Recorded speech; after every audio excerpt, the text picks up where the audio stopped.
I'm Alicia, 28 years old, and not exactly living the dream of a happily married wife, but living the dream of a soon-to-be divorced woman. You see, my story takes a detour from the usual plot lines. The villain here is not the infamous mother-in-law. She's actually the sweet lady who turned out to be my guardian angel. The real antagonist, if you will, was Emmett, my husband. Emmett and I met at a music festival of all places. I was hanging out with some friends, soaking in the tunes, when Emmett approached me. Smooth as ever, he asked for my number, and well, the rest is history. Now, here's the thing. We had only been dating for 6 months before deciding to take the plunge into married life. Yep, you heard that right. 6 months. Looking back, I think I should have asked more questions and been more cautious. But you know, they're not lying when they say love makes you go a little loco. At the time, it felt too good to be true, and I was right about it. It was not true. Within 2 months of us dating, Emmett popped the question. Not the marriage one, though. He asked me to move in with him. He suggested I should give up my apartment and live with him instead because he couldn't spend a minute without me. I remember thinking, whoa, slow down there, Speedy Gonzales. Even though he was love-bombing me, which is usually not a good sign, I found myself saying yes. Now, about Emmett's mom, Agnes, rest in peace. Lady was an absolute gem. When he took me to meet her, I instantly clicked with her. That was a relief. Meeting the mom is always a big deal, right? But her kind nature made everything really easy for me. Finally, a sweet girl like you in our home. Before you, there were many brief encounters. Emmett would bring girls home, and by the next morning, they would vanish. But talking to you warms my heart. Such a beautiful girl, and your heart seems genuine. I'm so glad Emmett has you. Oh, Mrs. Smith, you are too kind. Oh, please, call me Agnes, dear. Mom, do we really need to delve into my past? Alicia doesn't need to know all the details, you know. I'm just saying there was this one time Emmett brought a girl home, and the next morning I made my special pancakes for her. And when I asked Emmett where she was, Emmett was like, Mom, I wanted the whole bed to myself, so I got her a taxi and sent her home in the middle of the night. What a jokester my son is. I needed to give you lessons on how to treat women. Seriously, Mom, not now. I also tried to make sure how he should deal with not just women, but people in general. This world needs more selfless souls. I hope he listened and treated you nicely. Of course he does. He's the sweetest. At least he did one thing right. Since his father left, I have been very careful. I wanted to provide him with everything. I worked so hard and was so invested in making it all happen for Emmett that I did not have enough time for myself, but it was all worth it. Agnes, you have got me all teary-eyed. You are a strong woman. Mom, can we skip the family history lesson? I'm sure Alicia doesn't want to hear any of this. Come on, Emmett, let the woman speak. It is never too late to enjoy life, Agnes. We can do things together and make new memories. It is different with you, Alicia. I can feel it. You are not just another fling. I have a strong feeling this can turn into something more permanent. Yeah, Alicia, she's an amazing woman. I don't know about you, baby, but it was love at first sight for me. Agnes seemed like the sweetest person ever. She got me the lowdown on Emmett's history, which he had never mentioned in front of me before. It sounded a bit sketchy, but hey, who does not have some baggage? Emmett had his fair share of red flags with other women, but somehow I thought our love story would be different. Love can be pretty blinding, you know.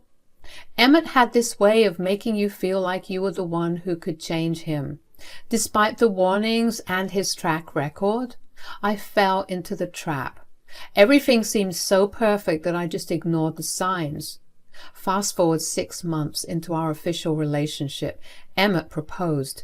It was nothing grand, but it seemed thoughtful. He took me on a picnic in a cozy, stranded location, and it was just the two of us. It was not even your regular proposal with the ring. Before you, Alicia, I've been with different women, and I know it may sound cliche, but this time it feels different. I can sense a real connection between us. Different, huh? What makes this time so special? It's hard to explain, but I feel like I have finally found someone who understands me, someone I can build a future with. I have changed, Alicia, and you have played a significant role in that. My mom loves you, and we are secure and stable. What are we waiting for? I would love to call you my wife. Emmett, are you asking me to? Yes, Alicia, I'm asking you to marry me. I do not have a ring right now, but there will be one soon if you say yes. What if we were moving too fast? Alicia, I understand your concerns, but sometimes when you know, you know. We have a good thing going, and I want to make it official. Trust me, this is real. Baby, just promise me I will not regret this later. I promise you, this is going to work out. So, just like that, I found myself on the fast track to marriage with Emmett.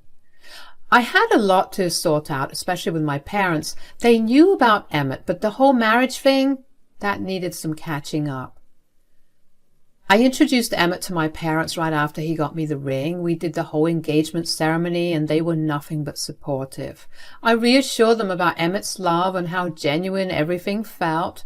The ceremony was low-key, more like a casual get-together with my parents, Emmett's mom, and a handful of close friends. We kept it small and intimate, just the way we liked it. After the engagement, Emmett and I decided we wanted to get married. We set a date 5 months later. That might sound like a lot of time, but there was so much to prepare. My parents and close friends lived in another city, so it was a bit challenging. I had a couple of friends around, but I could not burden them with everything. That is when I got a call from Agnes. Hey, honey, how are you doing? I'm good. How are you, Agnes? I'm really good. I just wanted to thank you and your parents for the present you got me at your engagement party. It was not really needed, but it was thoughtful of you. I told them about how nice you've always been to me. You deserved it. Oh, you are such a sweetheart. So what is your plan for the wedding preparations? How are you going to manage everything on your own? I've been thinking about that for the last few days. I don't have many people here to help, and Emmett's always busy with work, doing late-night shifts and everything.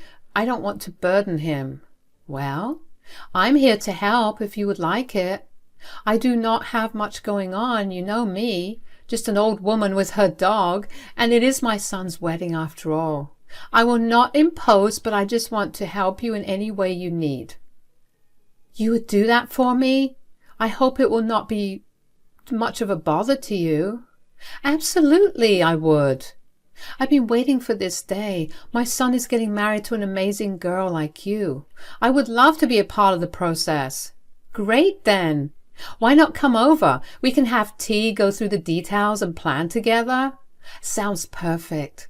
I'll even bring some of that shortbread you like. That is wonderful. Over the next few months, Agnes was my partner through all the wedding preparations. Emmett's involvement varied. Sometimes he was there, sometimes he was not, but Agnes was consistently by my side. She went above and beyond, accompanying me to do all the wedding shopping I needed. Agnes and my mom was there with me when I was picking out my wedding dress. After trying on 100 dresses, I finally chose one, and Agnes surprised me by stepping up to the counter. She insisted on paying for the dress, a gesture that took me by surprise. I protested, telling her it was too generous of a gift, but she would not hear any of it. Her support lifted a huge weight off my shoulders, and we became close during that time. As the wedding day approached, Agnes wanted a special moment together before I walked down the aisle. Wow, you look stunning, the most beautiful bride I have ever seen.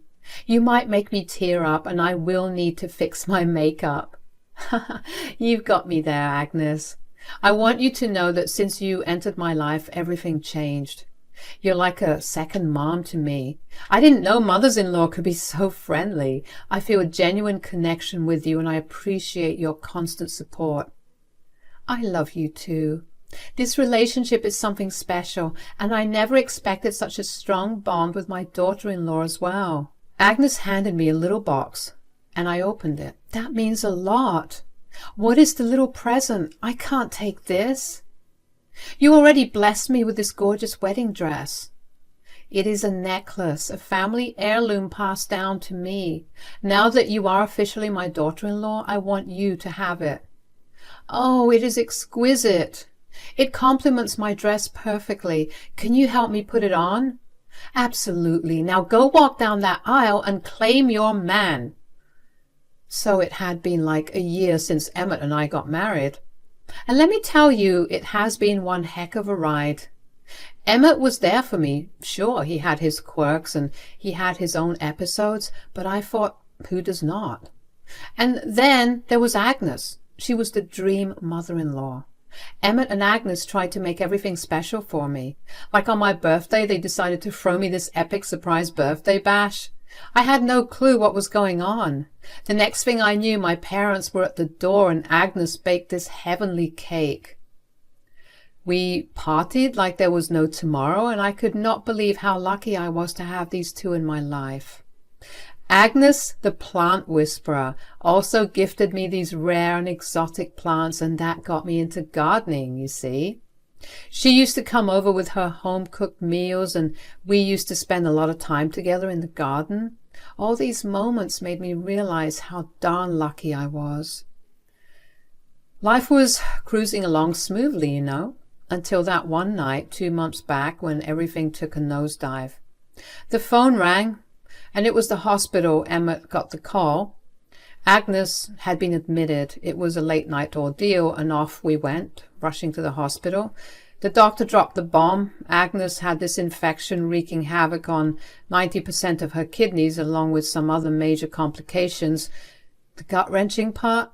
There was nothing they could do. 2 weeks, they said. 2 weeks for Agnes. I can't tell you how devastating that news was. Even though Agnes could not say much, I would sit by her bedside night after night. It was hard on Emmett too, I thought, but he was never really there. He dealt with it differently. He distanced himself and did not come to the hospital much. When I asked why, he said he could not bear to see his mom like that. I understood, but it meant I became Agnes's main support.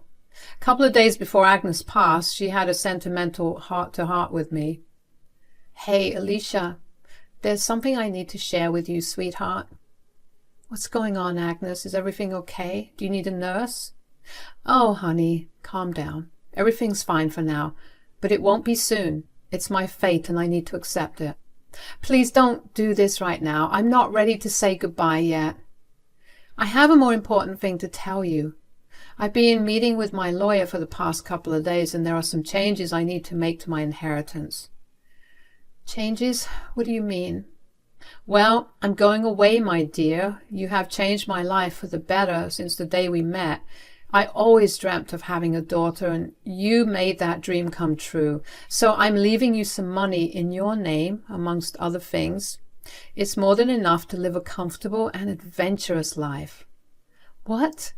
Are you sure about this? I think you should have thought about Emmett too. He deserves it more than me, I think. I have never been surer. You are the love of my son's life. I trust that you will share it with him. Use it however you want. Live a long, happy life, and please take care of him. He might act a little cocky sometimes, but he doesn't have a bad heart, and he would never do anything to hurt you. That's not the person I've raised. I promise you all those things, but you didn't have to do that for me. I appreciate it, though. It is done now, and there is another wish. I just want you to go and spread my ashes in my backyard. Emmett knows about it. My lawyer is my executor, and he will have all the details. It is all in the will. Remember me well. I don't have the energy to talk beyond this point. I just wanted to say I love you. I love you too. This means so much to me. I did not tell Emmett about it. The conditions were tough, and I did not want to just talk about inheritance to him right now. It is a good thing I did not, because I didn't know the storm that was about to unleash in my life. The inevitable call came on one of those nights when I was home. It was the hospital delivering the news. Agnes had passed away. I rushed there, tears streaming down my face, and when I got there, Emmett was nowhere to be found. It was his turn at the hospital, and he had abandoned Agnes. It pained me when I realized that there was no one by her side when her soul left her body. I called Emmett and gave him the news. He said something important came up and he would be there in some time, and by some time he meant 2 hours. When he finally got there, I hugged him. He did not cry. He looked like he was in this weird state of shock. We lingered at the hospital for a while. Emmett spoke with the doctor, discussing the next steps. Then, in silence, we reached home. Emmett, I know you're probably not in the mood to talk about this, but seriously, you look terrible. I'm here for you, you know. You can talk about your feelings. You don't have to be there for me. Come on, don't push me away. I get it. It hurts, like, a lot. But honestly, it had to happen. Maybe not too soon, but... You're not catching my drift. My mom's gone, and it's high time for you to leave as well. Check your room. I got your bags packed. That is why I could not make it to the hospital earlier. You need to be out, like, right now. Hold up. Is this some messed up joke? What the heck are you even talking about? You were here packing my belongings? Yeah, it hurts me a bit, but guess what is the good part about all this? The inheritance. Did you even know how much my mom had stashed away? It's all coming my way. Ever wonder why I tied the knot with you? Just to tick off my mom's bucket list and get her a daughter-in-law. I've been waiting to get it off my chest for a long time. Phew, it feels good to finally say it out loud. What we had was not real from my end. Maybe you should have played it safe. I'm sorry, Alicia. Are you pulling my leg? Your mom literally just passed away just hours ago. Is this how you honor her memory? And our marriage was just a sham? I have given my all to you. I loved you and did everything in my power for you. And now I find out it was all about the money? If Agnes had not passed away today, but let us say 5 years down the line, would you have kept this act going for that long? It's revolting to even consider. I should have been more cautious. The signs were right in front of me, but I chose to ignore them. No joke, babe. I was never ready for the whole settling down thing. All those stories my mom used to spin about me, yeah, they were true. But for her, I had to play the good son. I needed her on my side to get that inheritance, so I needed a partner pronto. I'm ecstatic that money's about to revamp my life. The things I can do with all that money, it's a never-ending list. You? Well, I'm thinking I don't need you anymore. Seriously? Agnes must be proud of you, right? But guess what? I've got some juicy gossip too. A couple of days ago, Agnes told me something. She left me all her fortune, not you. Hold up, what? Are you kidding me? She would never do that. I'm her son, the golden child.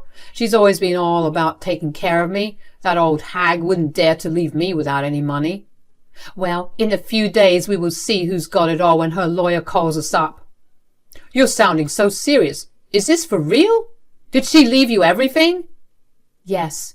She had her lawyer over at the hospital, but you would not know, right? Because I was by her side day and night while you were out there doing God knows what.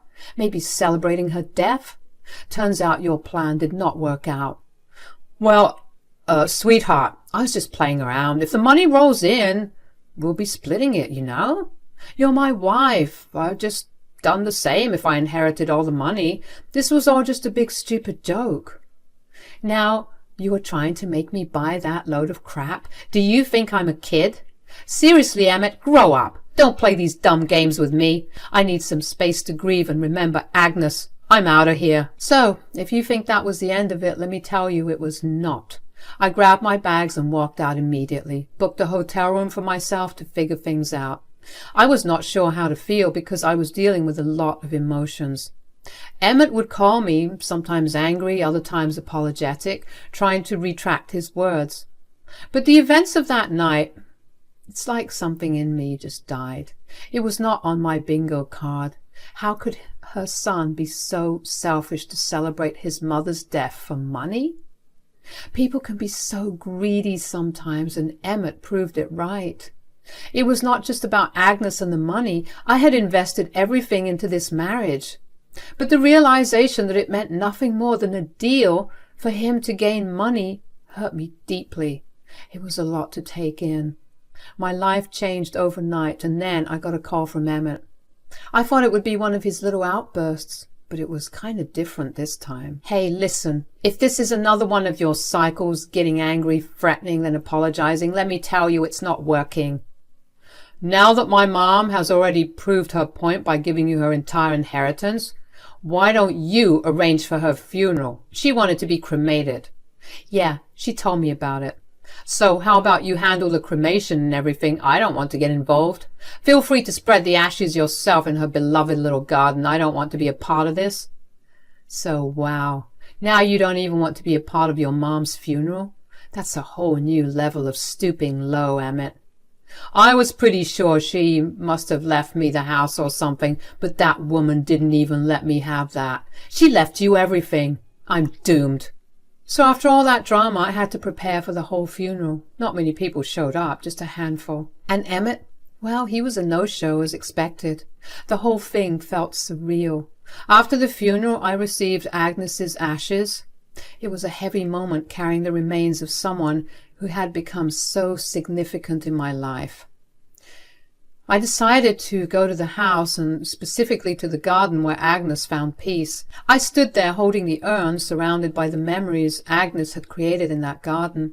I whispered a small prayer, my final words to her, and then, with a heavy heart, I scattered her ashes over the soil. It was a bittersweet moment, a farewell to the woman who had become a mother to me. Before doing this, I even tried calling Emmett, wondering if he had changed his mind, questioning if there was still a flicker of care for Agnes in him. But, as expected, Emmett remained in his selfish state. Agnes left me not just her money, which was close to $1 million, but also her house. I moved into it to keep her spirit around. It's like a cozy shrine of memories. Anyway, I finally took the plunge and filed for a divorce from Emmett.